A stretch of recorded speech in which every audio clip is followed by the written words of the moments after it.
एक बार बादशाह अकबर अपने दरबार में बैठकर कुछ विचार कर रहे थे, तभी अचानक उन्हें ख्याल आया कि उनकी दाढ़ी और बाल काफी बढ़ गए हैं। इसके बाद उन्होंने फौरन नाई को हाजिर होने का संदेश भिजवाया। राजा का संदेश मिलते ही नाई महल पहुंच गया। दाढ़ी कटवाते समय राजा और नाई आपस में बातें कर रहे थे। इसी बीच एक कौवा आकर बैठ जाता है और कांव कांव करने लगता है। राजा अकबर नाई से पूछते हैं, यह कौवा कांव कांव क्यों कर रहा है? इस पर नाई जवाब देता है, यह आपके पूर्वजों का हाल चाल बताने आया है। इससे राजा बहुत आश्चर्य से पूछते हैं, तो बताओ फिर यह कौवा मेरे पूर्वजों के बारे में आखिर क्या बता रहा है? नाई कहता है, यह कौवा कह रहा है कि आपके पूर्वज स्वर्ग में मुसीबत में हैं और काफी परेशान हैं।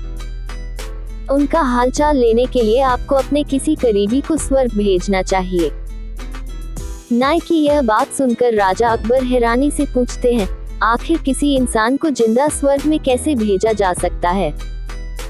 नाई जवाब देता है, महाराज मेरी नजर में एक पुरोहित है जो इस काम को अंजाम दे सकता है।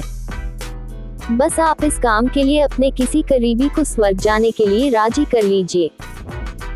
नाई की बात सुनने के बाद राजा अकबर तैयार हो जाते हैं और दरबार में अपने सभी करीबी दरबारियों को बुलाते हैं। राजा के आदेश पर सभी करीबी दरबारी राजा अकबर के सामने हाजिर हो जाते हैं। सभी दरबारी राजा से अचानक बुलाने की वजह पूछते हैं। इस पर राजा उन्हें नाई के साथ हुई सारी बात बताते हैं। राजा की बात सुनकर सभी दरबारी एक मत में बीरबल का नाम आगे रखते हैं। दरबारी कहते हैं कि स्वर्ग जाकर पूर्वजों का हाल चाल लेने के लिए बीरबल से उचित व्यक्ति और कोई नहीं हो सकता, क्योंकि बीरबल हम सब में सबसे ज्यादा बुद्धिमान और चतुर है। इसलिए स्वर्ग में आपके पूर्वजों का हाल चाल लेकर वह उनकी परेशानी का हल आसानी से निकाल सकता है। सभी की सलाह पर राजा अकबर बीरबल को स्वर्ग भेजने की तैयारी कर लेते हैं। इस बात का पता चलते ही बीरबल राजा से पुरोहित को बुलाकर स्वर्ग भेजने की तरीका के बारे में पूछते हैं। इस पर पुरोहित बताते हैं, आपको यही पास में मौजूद एक घास के ढेर में भेजा जाएगा। बाद में उस ढेर में आग लगा दी जाएगी। फिर कुछ मंत्रों की शक्ति से आपको स्वर्ग भेज दिया जाएगा।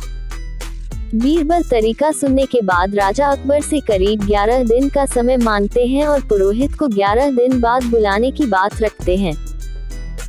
वह कहते हैं, मैं स्वर्ग जा रहा हूं और कितने दिन मुझे लौटने में लगेंगे इस बारे में निश्चित तौर पर कुछ भी कहना मुश्किल है। इसलिए स्वर्ग जाने से पहले एक बार मैं अपने परिवार से मिलना चाहता हूं और कुछ समय बिताना चाहता हूं। इसके बाद बीरबल अपने घर चले जाते हैं। देखते देखते 11 दिन बीत जाते हैं। 12वें दिन बीरबल स्वर्ग जाने के लिए राजा अकबर के सामने हाजिर होते हैं। पुरोहित को बुलाया जाता है और बीरबल को स्वर्ग भेजने की तैयारी की जाने लगती है। पुरोहित बीरबल को स्वर्ग भेजने के लिए महल से कुछ दूर घास का एक ढेर लगवाते और उसमें बीरबल को अंदर भिजवाया जाता है।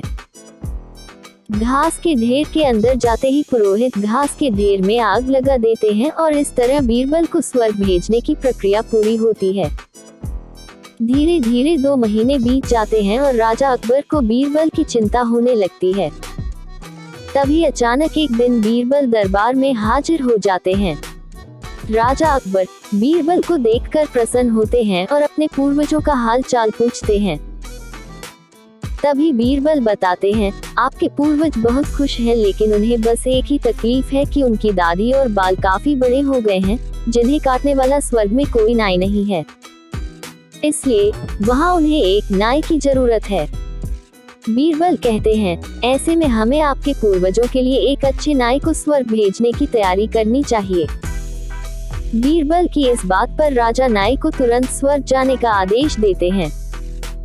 राजा का आदेश सुनकर नाई बहुत घबरा जाता है और राजा के पैरों में गिरकर माफी मांगने लगता है।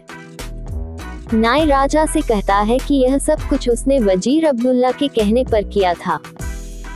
यह सब उन्हीं की साजिश थी ताकि वह बीरबल को अपने रास्ते से हटा सके। यह बात सुनते ही अकबर बहुत चिंतित होते हैं।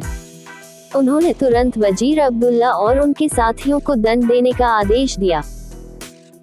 अंत में राजा अकबर बीरबल से बहुत आश्चर्य से पूछते हैं, तुम्हें इस सच्चाई का पता कैसे चला और तुम घास के ढेर में आग लगने के बाद कैसे बच गए? तब बीरबल जवाब देते हैं, आग के ढेर में जाने की बात सुनकर मुझे इस साजिश का अंदाजा हो गया था। इसी वजह से मैंने 11 दिन का समय मांगा था। उन 11 दिनों में मैंने उस घास के ढेर वाले स्थान के नीचे से अपने घर तक एक सुरंग बनवा दी थी। उस सुरंग के जरिए ही मैं वहां से बचकर निकल पाया। बीरबल की यह बात सुनकर राजा बहुत प्रसन्न हुए और बोले, वाह बीरबल वाह, यह काम केवल तुम ही कर सकते थे। आपको ये कहानी कैसी लगी? कमेंट बॉक्स में जरूर बताएं। आपने अभी तक हमारे चैनल को सब्सक्राइब नहीं किया है तो इसे सब्सक्राइब जरूर कर लीजिए, क्योंकि मैं ऐसे ही कहानियाँ आपके लिए लाते रहती हूँ।